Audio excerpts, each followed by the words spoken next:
Hello everybody, my name is Miracle and today I'm going to be sharing with you why I failed my A-levels. Well, one of them, chemistry. So back in 2018 I did my AS levels, and then in 2019 I did my A level. I got A in psychology, B in geography, and a C in biology. And chemistry I got an E. A levels I got A star in psychology, A in geography, and B in biology. I absolutely flopped chemistry, and honestly I know why. Like, looking back, I understand why, and so I'm going to be explaining all of that to you in today's video. And so moving forward, this is what you should not do if you want to then take that leap forward and succeed in your subject. Not being organized and knowing where your stuff is means you take a lot of time, or rather you waste a lot of time finding or figuring out what you want to do, as in what you want to revise or what you want to learn, and then finding the material that you need to do that revision or learning with. So essentially this decreases your motivation to study, because there's just so much friction to get started in terms of finding what you need and when you need it, and it just gets very frustrating, and it can just make you be like, you know what, I'm never going to do the revision anymore, just forget it. And at times, if you just can't find that piece of note that you need, you might, and it's quite necessary, you might just think, you know what, I'm going to do it again, and you doing it again, you're just wasting even more time. So I would really recommend that you do get organized and figure out an organization system. I can make a video about that if you would like. And think, even in a couple months down the line, if you're not organized now, oh my god, it's gonna be mission impossible to find whatever you need for your revision. So I beg you, for your sake, for your sanity, for your mental health, get organized now and keep that organization system. The second mistake I made was falling behind and failing to catch up ASAP. If you find yourself falling behind in a subject, try to catch up as soon as possible, because if you say, no, I'm gonna do this later on, that later never comes, because A levels is bang bang bang. Every day you're getting something new, every week you're getting something new. UCAS, university, all of that stuff is gonna start piling up in the later months. So do it now, don't procrastinate, don't leave it till later, because later's never gonna come. And in A levels, topics tend to build on each other. So if you're not understanding the basic information now and you don't understand it, how are you going to understand it later on when it's even more complicated? Because you do tend to need that earlier on knowledge. So I would advise you, as soon as possible, as much as you can, learn that earlier knowledge, because you will need it. And if you don't understand that now, you're not going to understand the later knowledge, and it's just going to become into a huge mess later on in your brain. Catch up as soon as possible so you can then do exam practice effectively and actually test your exam technique and not your knowledge. Having a fixed negative mindset about a subject. In GCSE, I wasn't bad at chemistry. Like, it wasn't my favorite, but like I still like buckle down and like get it done.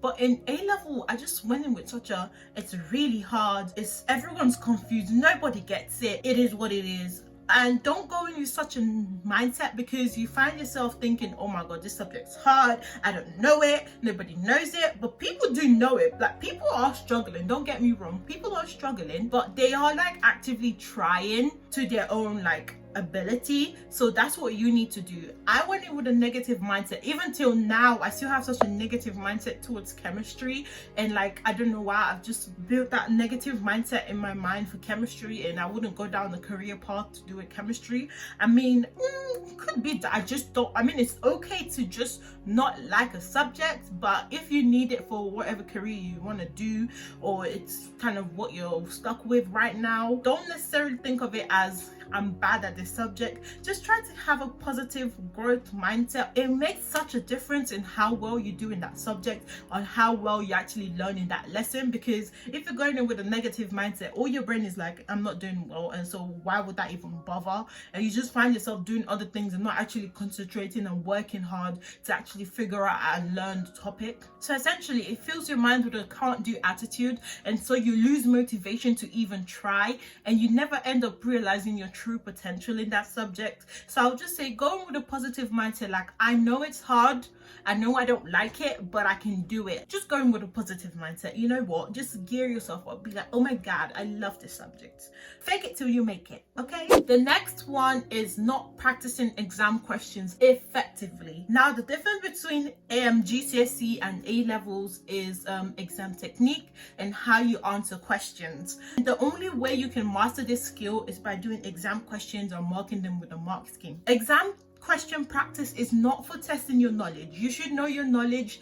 It's just about how you apply your knowledge and how you actually answer the question. Is it saying describe? Is it saying explain? Is it saying evaluate? It's all about recognizing these key terms and knowing what is required of you based on the key word that is used for the question. And often in for example, subjects like biology, some words aren't just gonna cut it anymore. So you need to start picking up on those little things, because that's what can potentially make you lose little marks here and there, and they do tend to add up quite a lot. And even exam grade boundaries at some point don't get to be too much. It can be like 10 marks, and you losing little marks here and there can add up very quickly. So just to avoid disappointment on results day, I would say practice exam questions for you mastering your exam technique and recognizing what is expected of you based on the question, and not for you to be practicing your exam knowledge, because you need to have had that nailed down by now before you do your exam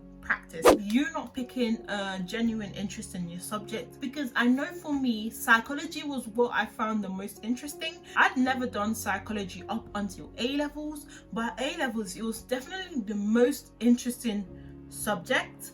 And so I think that was definitely motivating for me, because I was very interested in the subject. I was very keen about the subject. I was also willing to do like wider reading to kind of improve my knowledge, and it was something that I found fun because it was really interesting. And like whatever videos the teacher would recommend, I would actually watch them because I was interested in them.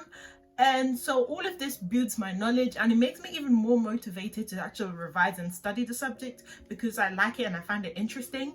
But if you don't find a subject interesting and you just really don't have any interest in it, it's gonna be so hard for you to pick up a book and revise it or learn it, because really your mind is just gonna keep saying like, I don't want to do this, I don't find it interesting, it's boring, it's this good. No one wants to do something they find it boring at all. And often whatever you learn is more memorable if you enjoy it. That's all I have for you today. I hope you find that really helpful. A levels is 2 years. You might think it's a long time, it's really not. It flies by very quickly. Share this video with your friends. I'm sure they will definitely benefit from this information. And thank you so much for watching my video, and I'll see you in my next one. Bye.